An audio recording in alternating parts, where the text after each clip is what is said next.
Nagsabi rin ang Lord sa Spirit ko na nagparamdam ang Lord ng presence ng Lord na magkakaroon din daw ng sudden earthquake dyan sa Japan. Kakaroon din daw. Kaya yun din ang isang prophetic natin ngayon.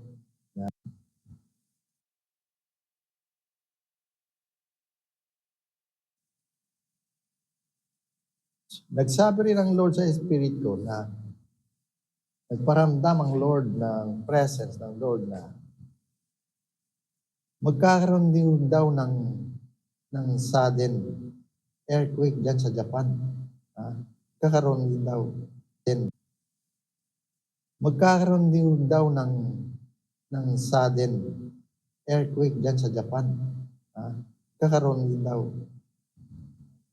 Kaya yun din ang isang prophetic natin ngayon na merong darating na lindol dyan sa Japan.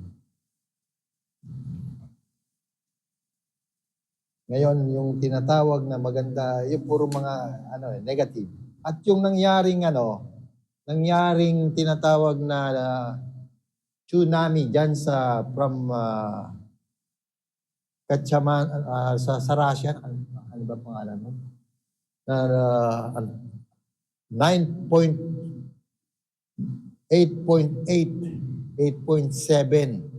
in the Richter scale.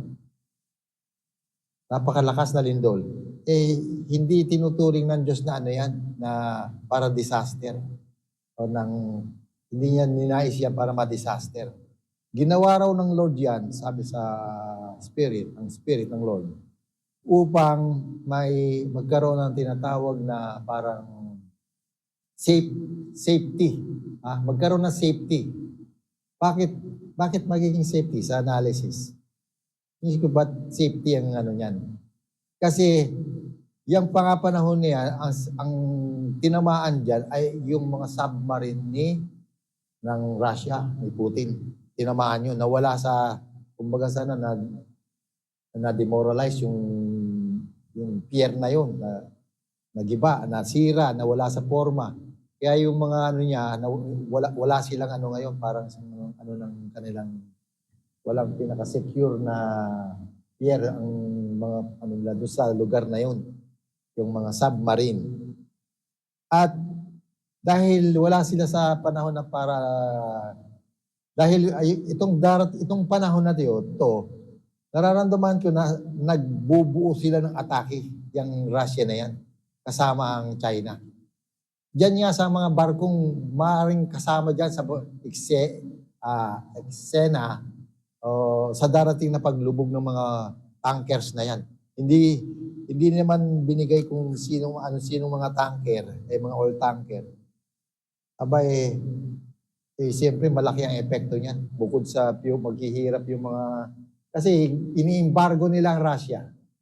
Ano ang gagawin ng Russia? Ini-embargo nila yung ibang bansa. Ano ang gagawin ng ibang bansa? Di ba? Iti-terrorize din yung mga supply nila ng ganyan. So magiging tinatawag na parang retaliation. So, yun ang nakikita ko dyan. Mangyari. Kaya magkakaroon ng paglubog. All of a sudden, sinking ng mga submarine, tankers, super tankers, mga fuel and gas. So, ngayon tumaas na ang oil dahil sa mga tinatawag na effect ng